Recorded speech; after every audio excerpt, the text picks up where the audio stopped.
Welcome to V power news. బులెటిన్ల ముందుగా headlines.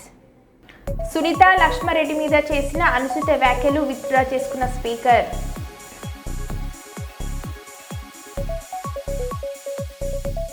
Advocate protection act కోసం అడ్వకేట్ల నిరసన.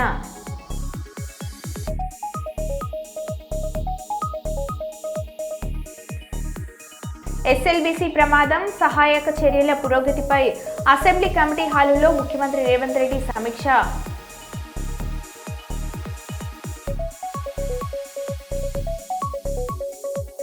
ములుగు జిల్లా వన్యప్రాణుల సంరక్షణ కోసం ములుగు జిల్లాలో ఫారెస్ట్ అధికారుల ప్రత్యేక చర్యలు. చిత్తూరు జిల్లా కుప్పం నియోజకవర్గం టీడీపీ పార్టీ కార్యాలయంలో మీడియా సమావేశం.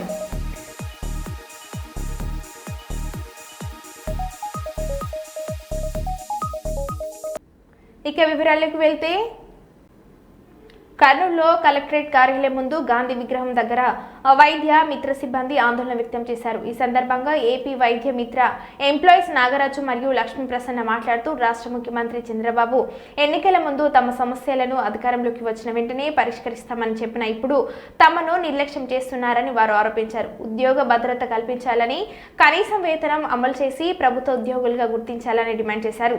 సమస్యలను పరిష్కరించకపోతే ఆందోళన కార్యక్రమాలు ఉధృతం చేస్తామని హెచ్చరించారు.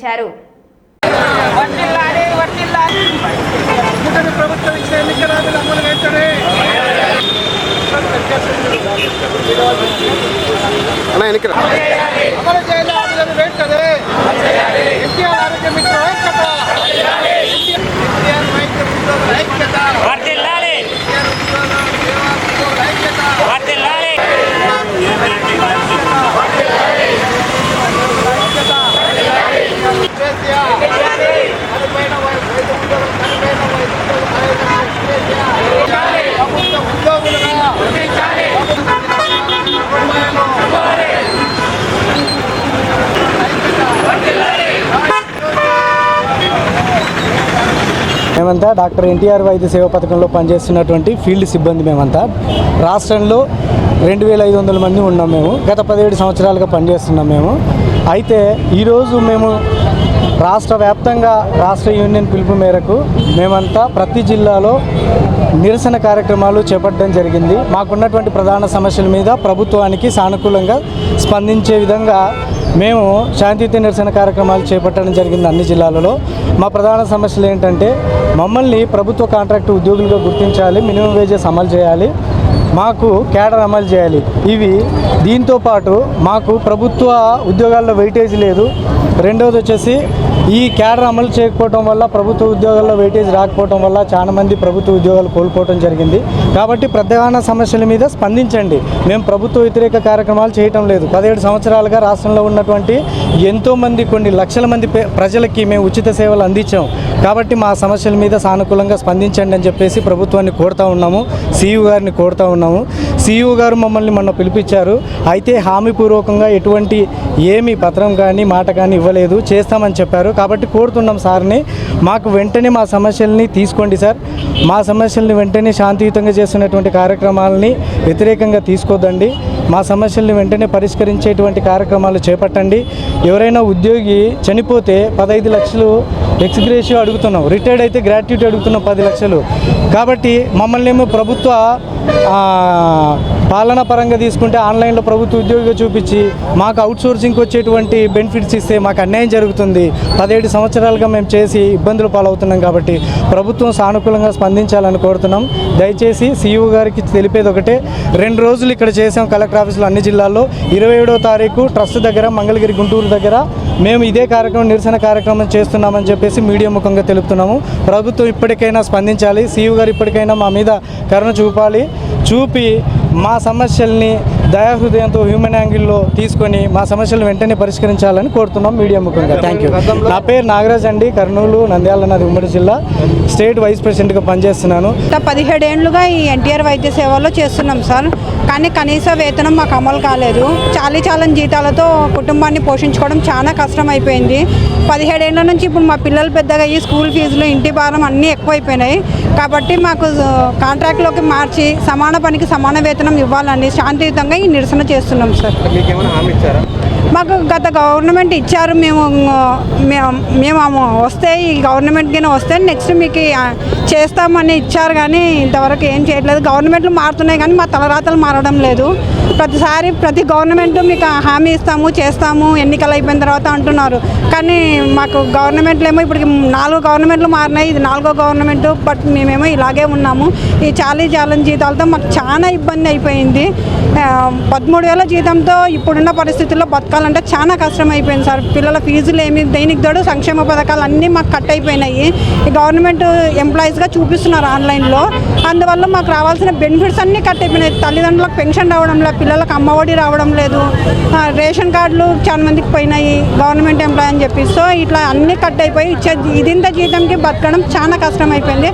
సో గవర్నమెంట్ మా మీద దయ ఉంచి మమ్మల్ని కాంట్రాక్ట్లోకి మార్చి మాకు సమాన పనికి సమాన వేతనం అమలు చేయాల్సిందిగా కోరుచున్నాం. లక్ష్మీ ప్రసన్న, కర్నూలు డిస్ట్రిక్ట్. పెద్దపల్లి జిల్లా రామగుండం పారిశ్రామిక ప్రాంతంలో సిపిఎం పార్టీ ఆధ్వర్యంలో మహాధర్నా నిర్వహించారు. ఈ సందర్భంగా ఎన్టీపీసీ మేడిపల్లి నుండి రామగుండం కార్పొరేషన్ కార్యాలయం వరకు బైక్ ర్యాలీ నిర్వహించారు. ఎన్టీపీసీలోని అంబేద్కర్ విగ్రహానికి సిపిఎం పార్టీ శ్రేణులు పూలమాలలు వేసి నివాళులు అర్పించారు. అనంతరం కార్పొరేషన్ కార్యాలయం ఎదుట ప్రజా సమస్యల పరిష్కారం కోరుతూ ఎర్ర సైన్యం ధర్నా నిర్వహించారు. ఈ సందర్భంగా సిపిఎం రాష్ట్ర కార్యదర్శి జాన్ వెస్లీ మాట్లాడుతూ కాంగ్రెస్ పార్టీ అధికారంలోకి వచ్చి ఏడాది గడిచినప్పటికీ హామీలు అమలుపరచడం లేదని అన్నారు. ఇచ్చిన 6 గ్యారెంటీలు పూర్తి చేసి స్థానిక సమస్యలు పరిష్కరించాలని అన్నారు.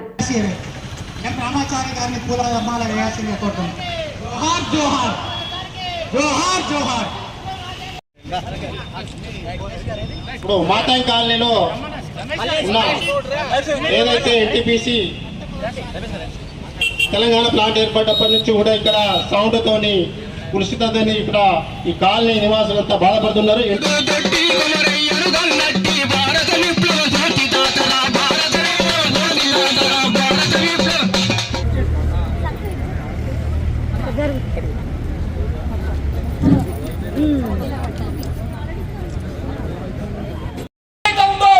రాష్ట్ర ప్రభుత్వం చొరవ తీసుకొని సింగడి ఖని కార్మికులకు సొంతటికరణ అమలు చేయాలని కూడా ఈ మహాధర్నా డిమాండ్ చేస్తుంది. మరి డాక్టర్ మహిళా కుటుంబాలకు వడ్డీ లేని రుణాలు ఇవ్వాలని, ఆ విధంగా అనేక మంది మహిళలు మేము డివిజన్లమైనప్పుడు బస్తీలమైనప్పుడు వాళ్ళు విజ్ఞప్తి చేశారు. అందుకోసమే ఇవాళ ఈ మహాధర్నా ఏదో ఏ మీటింగ్ కోసమో ఓ కార్యక్రమం కోసమో కార్యదర్శి రాక కోసమో పెట్టింది కాదు. ఈ మహాధర్నా పోరాట రూపాలు దాచుకోవడానికి ఇవాళ రాష్ట్ర ప్రభుత్వం ఇచ్చిన 6 హామీల్లో 1 హామీ తప్ప మిగతా ఏ ఒక్క హామీ అమలు కావటం లేదని కూడా ఈ ప్రాంతంలో ఉండే 50 డివిజన్ల ప్రజలు తెలియజేశారు.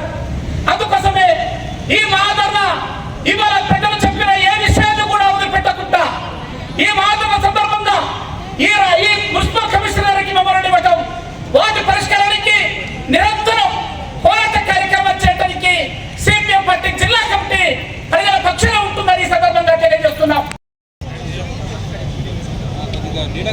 కాంగ్రెస్ పార్టీ ఎన్నికలకు ముందు ఇచ్చినటువంటి హామీలు అమలు చేస్తామని చెప్పినాయి. అధికారంలోకి వచ్చి సంవత్సరం పూర్తయినా అమలు జరగడం లేదు. అందుకని ఇప్పటికైనా ఆ సమస్యల పరిష్కారం కోసం ప్రభుత్వం, ముఖ్యమంత్రి రేవంత్ రెడ్డి చర్యలు తీసుకోవాలని చెప్పి సిపిఎం పార్టీ రాష్ట్ర వ్యాప్తంగా 6 గ్యారెంటీల అమలు, అలాగే స్థానిక సమస్యల పరిష్కారం, ఉద్యోగాల భర్తీ, అట్లాగే విద్యా సంస్థల అభివృద్ధికి, ప్రభుత్వ రంగంలో విద్యాభివృద్ధికి ఈనాటి చర్యల మీద అంతా కూడా సిపిఎం పార్టీ రాష్ట్ర వ్యాప్తంగా ఆందోళన చేస్తూ ఈరోజు గోదావరి ఖనికి రావడం జరిగింది.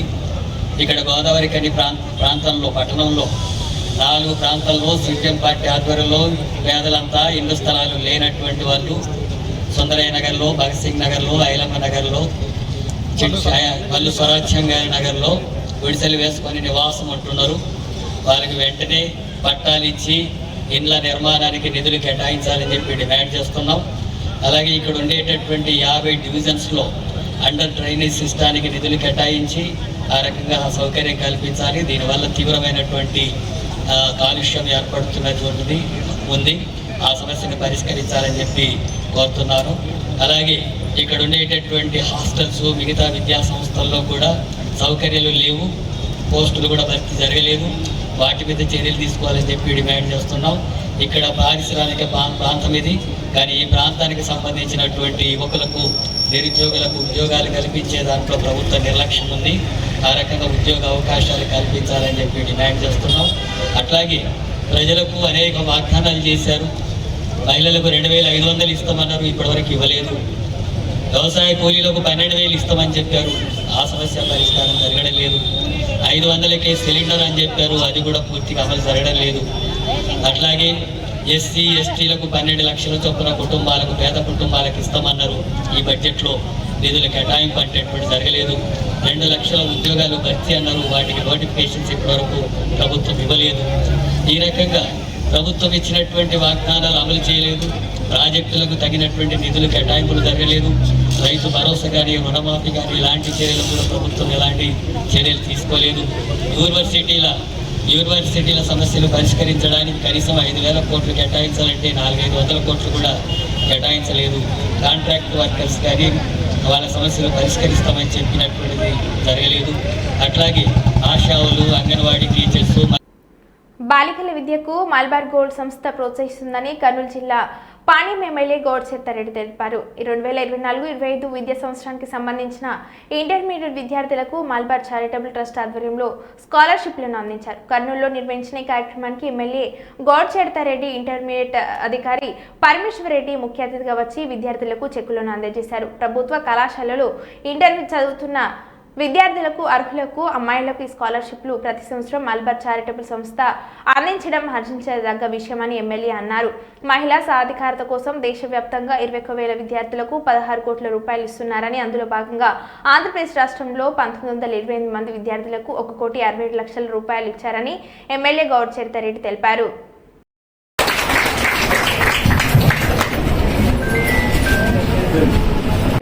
మేడంకి నేను గుర్తుంచుంటాను.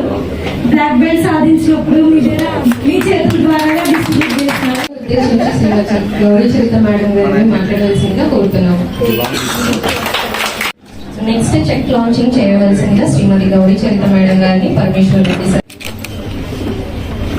Okay, ready madam.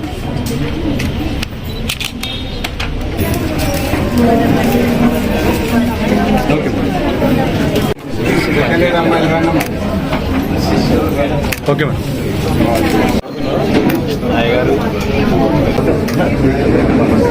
Okay madam. Students, all of you all sit down.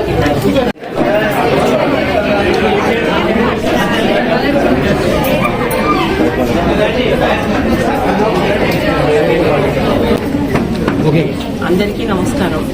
ఈరోజు Malabar gold and diamonds retailing shop వాళ్ళు మలబార్ ట్రస్ట్ నుంచి ఈరోజు అమ్మాయిలకి స్కాలర్షిప్, ఈరోజు మన మొత్తం భారతదేశానికంతా, మన దేశానికంతా 21,000 మంది అమ్మాయిల కోసం 16 కోట్లు కేటాయించడం జరిగింది.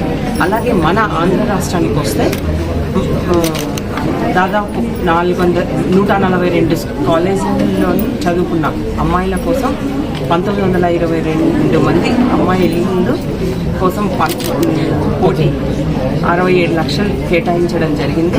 చాలా సంతోషం. అలాగే మన ఉమ్మడి కర్నూలు జిల్లాలో 204 మంది అమ్మాయిల కోసం ఈరోజు 18,64,000 కేటాయించి స్కాలర్షిప్లు పంపిణీ చేయడం జరిగింది. ఎంతో సంతోషంగా ఉంది. ఎందుకంటే చాలా గ్రామీణ ప్రాంతాల్లో ఇంటర్ అయిపోతున్న అమ్మాయిలకి పెళ్లి చేసేయడం అట్లా చేస్తూ ఉంటారు. కాబట్టి అలా కాకుండా వీళ్ళు ఉన్నత చదువుల కోసం ఇది ఉపయోగపడడానికి ఎంతగానో అవకాశంగా ఉంది. అంతేకాకుండా ఈ మలబార్ గోల్డ్ వాళ్ళు ఈ సిఎస్ఆర్ ఫండ్స్ని, యాక్టివిటీ ఫండ్స్ కంపల్సరీ ఖర్చు చేయాలని ఏం లేదు. కానీ ప్రజలను, రాష్ట్ర భవిష్యత్తును దృష్టిలో పెట్టుకొని ఎన్నో సేవా కార్యక్రమాలు, ఒక విద్యతోనే కాకుండా అమ్మాయిల చదువుల కోసమే కాకుండా ఇంకా ఎన్నో కార్యక్రమాలు కూడా చేస్తుంది. విద్య కోసం అయితేనేమి, వైద్యానికి అయితేనేమి, అలాగే ఎవరైనా పేదలు ఉంటే వాళ్ళ పేదరికాల నిర్మూలన కోసం అయితేనేమి, అలాగే పర్యావరణాన్ని పరిరక్షించుకోవాలన్న ముఖ్య ఉద్దేశాలతో ఈ పేదలు ఇల్లు కట్టుకోలేకపోతే లేని వాళ్ళకు గృహ వసతి కూడా కల్పించడము, ఇట్లా అంతేకాకుండా వృద్ధాప్యంలో ఉన్న వాళ్ళ కోసం కూడా వసతి గృహాలు కూడా ఏర్పాటు చేయడం, ఇలా ఎన్నో కార్యక్రమాలు, సేవా కార్యక్రమాలు చేస్తూ ఉన్నారు. కాబట్టి వీరికి మనస్ఫూర్తిగా అభినందనలు తెలియజేస్తారు. చాలా పెద్ద, ప్రపంచంలోనే అతి పెద్ద జ్యువెలరీ షాప్ ఇది. కాబట్టి ముందు ముందు కూడా ఇంకా ఎక్కువ కార్యక్రమాలు చేసి పేదలను, చదువుకున్న విద్యార్థిని అందరినీ ఆదుకోవాల్సిందిగా మనస్ఫూర్తిగా gold and diamonds Kurnool branch వాళ్ళు ఈరోజు మన డివిఆర్ హోటల్ మెన్షన్లో మనకు ఉమెన్ ఎంపవరింగ్, ఉమెన్ ఎడ్యుకేషన్ అంటే మహిళా సాధికారత, మహిళా విద్య. సో మన సిఎస్ఆర్ యాక్టివిటీలో భాగంగా మనకి దాదాపుగా మన ఆంధ్రప్రదేశ్లో 1928 మెంబర్స్ అంటే టోటల్గా దీనిలో 1.67 crores amount. Total college covered వచ్చేసి 142 కాలేజెస్. సో మన ఇది ఆంధ్రప్రదేశ్లో. సో మన కర్నూలు జిల్లాలో వచ్చి కర్నూలు అండ్ నంద్యాల ఉమ్మడి కర్నూలు జిల్లాలో 2009 మెంబర్స్ గర్ల్స్ స్టూడెంట్స్కి 18.64 lakhs అమౌంట్ ఇప్పుడు మేడం ద్వారా లాంచ్ చేయడం జరిగింది చెక్స్ రూపంలో. సో మనకి ఈ రోజు నుంచి వాళ్ళకు అమౌంట్ అనేది వాళ్ళ అకౌంట్లో పే అవుతుంది స్టూడెంట్స్కి. సో ఈ ప్రోగ్రామ్ మనం ఇక్కడ Malabar gold and diamonds Kurnool తరపు నుంచి మనం చేయడం జరిగింది. సో అందరికీ థ్యాంక్ యూ సో మచ్. ఇక్కడ వచ్చిన మేడం వచ్చారు, professor madam parliament countries. So మన డివిఓ సార్ గారు, ప్రిన్సిపల్ సార్ గారు, so all in-charges and students. మొన్న సభలో మంత్రి కోమిటిరెడ్డి వెంకటరెడ్డి వ్యాఖ్యలతో తీవ్ర మనస్తాపం చెంది శాసనసభలో ఎమోషనల్ అయిన బీఆర్ఎస్ మాజీ మంత్రి ఎమ్మెల్యే వేముల ప్రశాంత్ రెడ్డి, నేను చనిపోతే నా పార్థివ దేహంపై జాతీయ జెండా కప్పుతారు, అతి కొద్ది మందికే దక్కే గౌరవాన్ని నేను పొందాను. కేసీఆర్ ఆశీర్వాదం వల్ల నేను 3 సార్లు ఎమ్మెల్యే అయ్యాను. 4 ఏళ్లు మిషన్ భగీరథ వైస్ చైర్మన్గా, 5 ఏళ్లు మంత్రిగా పనిచేశాను.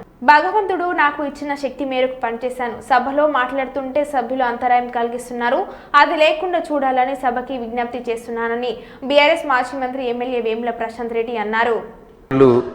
వరుసగా ఈ శాసనసభకు ఎన్నికవుతూ వస్తా ఉన్నాను అధ్యక్ష.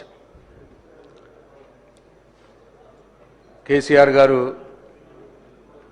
నన్ను ఒక 4 సంవత్సరాలు మిషన్ భగీరథ వైస్ చైర్మన్గా, 5 సంవత్సరాల మంత్రిగా నాకు అవకాశం ఇచ్చినారు అధ్యక్ష. నేను మంత్రిగా, మిషన్ భగీరథ వైస్ చైర్మన్గా ఆ దేవుడు నాకు ఇచ్చిన శక్తి మేరకు కేసీఆర్ గారి మార్గనిర్దేశకత్వంలో ఈ రాష్ట్రానికి సేవ చేసుకున్నాను అధ్యక్ష. అయితే అధ్యక్ష, నేను చనిపోతే నా పార్థివ శరీరం మీద జాతీయ జెండా కప్పుతారు అధ్యక్ష. జాతీయ జెండా కప్పి గన్ సెల్యూట్ కూడా చేస్తారు. అట్లా ఈ రాష్ట్రంలో చాలా కొద్ది మందికి ఆ గౌరవం ఉన్నది అధ్యక్ష. ఆ కొద్ది మందిలో నేను ఒక్కని. కాబట్టి ఈ శాసనసభలో మాట్లాడే సందర్భంలో తమరు మైక్ ఇస్తే, తమరు అవకాశం ఇస్తే బాధ్యతగా మాట్లాడటానికి నేను ప్రయత్నం చేస్తా అధ్యక్ష. ఎక్కడ కూడా ఎవరిని కూడా కించపరిచే విధంగా కావచ్చు, సబ్జెక్ట్ డివేట్ అయ్యే విధంగా కావచ్చు మాట్లాడకుండానే అధ్యక్ష, ఇటువంటి దయచేసి సభను ఆర్డర్లో పెట్టి నాకు ఇంటరప్షన్స్ లేకుండా నేను చెప్పిన తర్వాతే.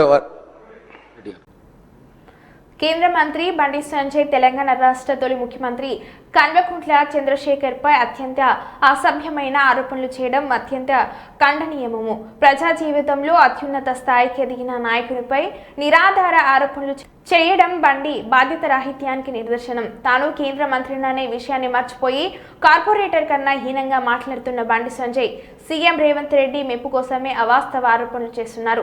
బీజేపీ రాష్ట్ర అధ్యక్ష పదవి నుంచి ఆయనను తప్పించడానికి జరిగిన అంతర్గత రాజకీయ కుతంత్రాల కారణంగా ఇప్పుడు ఇలా సంచలన వ్యాఖ్యలు చేస్తున్నారు. చిల్లర మల్లరగా తెలంగాణ రాష్ట్ర ప్రదాత, తెలంగాణ ఉద్యమ నాయకుడు, మాజీ ముఖ్యమంత్రి అయినటువంటి తెలంగాణ తొలి ముఖ్యమంత్రి అయినటువంటి కల్వకుంట్ల చంద్రశేఖరరావు గారి పైన ఇష్టం వచ్చినట్లుగా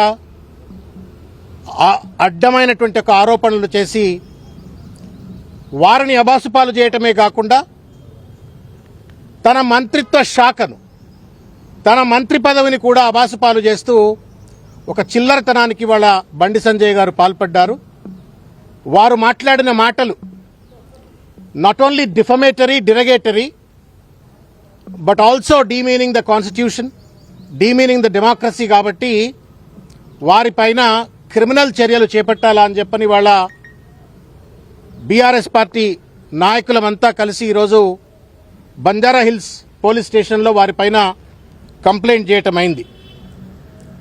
వాడెవడో పోలీస్ ఆఫీసర్ ఆయనకెప్పుడో కలిసి బండి సంజయ్ కలిసి కేసీఆర్ గారు బీదర్లో దొంగ నోట్ల ముద్రణ చేసేటువంటి ఒక ప్రింటింగ్ ప్రెస్ను బీదర్లో నడుపుతా ఉన్నారు. ఆ డబ్బుతోటే తెలంగాణ ఉద్యమాన్ని నడిపినారు. ఆ డబ్బుతోటే 2023 ఎన్నికల్లో ఓటర్లకు పంచినారు అని చెప్పని చిల్లర మల్లరగా బండి సంజయ్ గారు మాట్లాడటమైంది.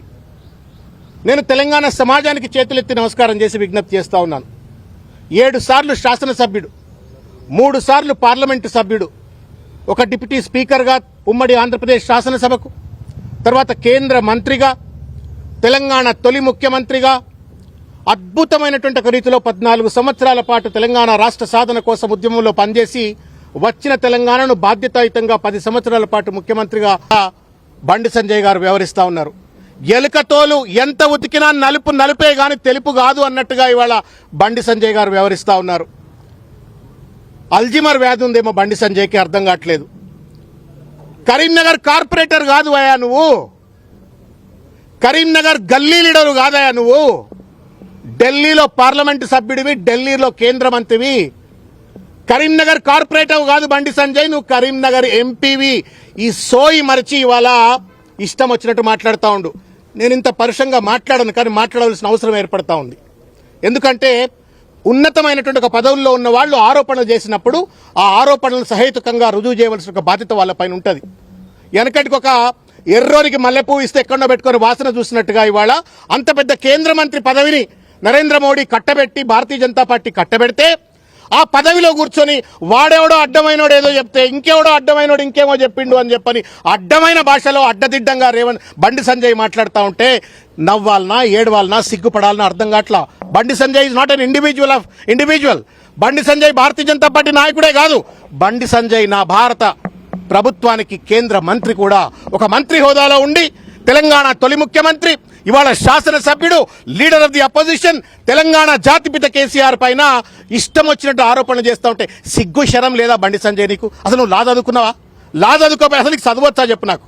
నీకు చదువు రాదని అనిపిస్తూ ఉంది. ఆర్టికల్ ఇండియన్ పీనల్ కోడ్ ప్రకారంగా సెక్షన్ 39 ప్రకారంగా, లేకపోతే ఇండియన్ పీనల్ కోడ్ 202 ప్రకారంగా ఎవరైనా సరే, మీరు కానీ, మీడియాలో ఉన్నటువంటి వాళ్ళు కానీ, ఈ కార్యక్రమాన్ని చూసేవాళ్ళు కానీ, నేను కానీ, మేము కానీ, ఎవరైనా ఒకవేళ నేరానికి సంబంధించిన సమాచారం కానీ, నేరం చేసే వ్యక్తులకు సంబంధించిన వివరాలు కానీ తెలిసినట్టయితే వెంటనే స్థానిక పోలీస్ స్టేషన్కు చెప్పాలా, లేకపోతే మెజిస్ట్రేట్కి చెప్పాలా? సిగ్గు ఎగ్గు లేదు బండి సంజయ్కి. వాడెవడో సన్నాసిగాడు చెప్పిండు అని చెప్పని మీడియా ముఖంగా అడ్డదిడ్డంగా మాట్లాడే ముందు పో మెజిస్ట్రేట్ దగ్గరికి పో, పోలీస్ స్టేషన్కి పో, కంప్లైంట్ లాడ్జ్ చేయి. Who prevents you to stop the enquiry? ఎవరు ఆపుతా ఉన్నారు నేను బండి సంజయ్ ఎంక్వైరీ చేయకుండా? ఒక చిల్లర మల్లరగాడేదో పాన్ షాప్ల దగ్గర పాన్ పరాగ్ దిక్కుంటా. నంద్యాల జిల్లా బడగనపల్లి ఆవుకులో ఏషియన్ పేరుతో నకిలీ రంగులు అమ్ముతున్న షాపుపై కంపెనీ అధికారుల దాడులు. 1.50 లక్షల విలువ గల 57 నకిలీ రంగు డబ్బాలు సీజ్. కేసు నమోదు చేసుకుని దర్యాప్తు చేస్తున్న సీఐ మంజునాథ్ రెడ్డి. నంద్యాల జిల్లా ఆవుకులో ఓ దుకాణంలో పేరుగాంచిన నకిలీ రంగుల భాగోతం బయటపడింది. సీఐ మంజునాథ్ రెడ్డి తెలిపిన వివరాల ప్రకారం ఆవుకులో శ్రీరామకృష్ణ ఏజెన్సీలో ఏషియన్ పెయింట్స్ పై ఏషియన్ పెయింట్స్ కంపెనీ అధికారులు దాడులు చేశారు. రంగుల విషయంలో పేరు మోసిన ఏషియన్ కంపెనీ రంగులు నకిలీవని విక్రయిస్తున్నారని సమాచారం. సదరు ఏజెన్సీపై అనుమానం రావడంతో ఏషియన్ కంపెనీకి చెందిన ప్రతినిధులు ఆవుకు ఎస్ఐ రాజారెడ్డితో కలిసి సోదాలు నిర్వహించారు. కంపెనీ ప్రతినిధుల మేరకు పూర్తి స్థాయిలో విచారణ చేస్తున్నట్లు సీఐ మంజునాథ్ రెడ్డి తెలిపారు. దీంతో నకిలీ రంగుల ఎక్కడ నుండి సేల్స్ అయినవి దర్యాప్తు చేస్తున్నట్లు సీఐ వెల్లడించారు.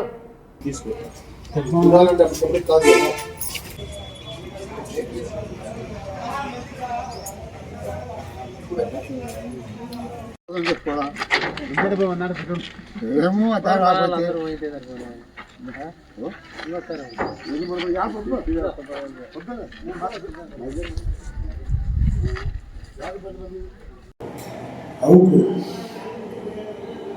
గ్రామంలోని అమ్మవారిశాల వీధిలో రామకృష్ణ ఏజెన్సీస్ అనే షాప్లో నకిలీ పెయింట్స్ ఉన్నాయని ఫిర్యాదు రావడంతో అక్కడ పోయి చెక్ చేయగా వాళ్ళ యొక్క గోడౌన్లో సుమారు అంటే 57 పెయింట్ అంటే 20 లీటర్లు 10 లీటర్లవి డబ్బాలు నకిలీవని గుర్తించడం జరిగింది. దాని మీదట ఒక కేసు రిజిస్టర్ జరిగింది పోలీస్ స్టేషన్లో. వీళ్ళు అదే ఈ ఏషియన్ పెయింట్స్ సంబంధించిన వాళ్ళవి వాళ్ళ సంబంధం లేకుండా వాటిని వీళ్ళు వాళ్ళ పెయింట్స్గా ఏషియన్ పెయింట్స్గా చెప్పుకుంటూ వాటిని పబ్లిక్ అమ్ముతున్నారని, అదేవిధంగా ఇవి లో క్వాలిటీతో ఉంటాయని ఏషియన్ పెయింట్స్ సంబంధించిన రిప్రజెంటేటివ్స్ ఫిర్యాదు చేయడం జరిగింది. దాని మేరకు అవి సీజ్ చేయడం జరిగింది. వాటిని తర్వాత టెస్టింగ్కి పంపిస్తాం. తెలిసిన దాని తర్వాత పిమ్మట దానిపైన తదుపరి చర్యలు తీసుకుంటాం. అదేవిధంగా అవి విచారణ ఉంది. విచారణ భాగంగా అవి ఎలా చేస్తున్నారు అనేది తెలియాల్సి ఉంది. అది తెలిసిన తర్వాత పూర్తి ఇన్వెస్టిగేషన్ కంప్లీట్ చేస్తాం. మరో బులెటిన్లో మళ్ళీ కలుద్దాం. Stay tune.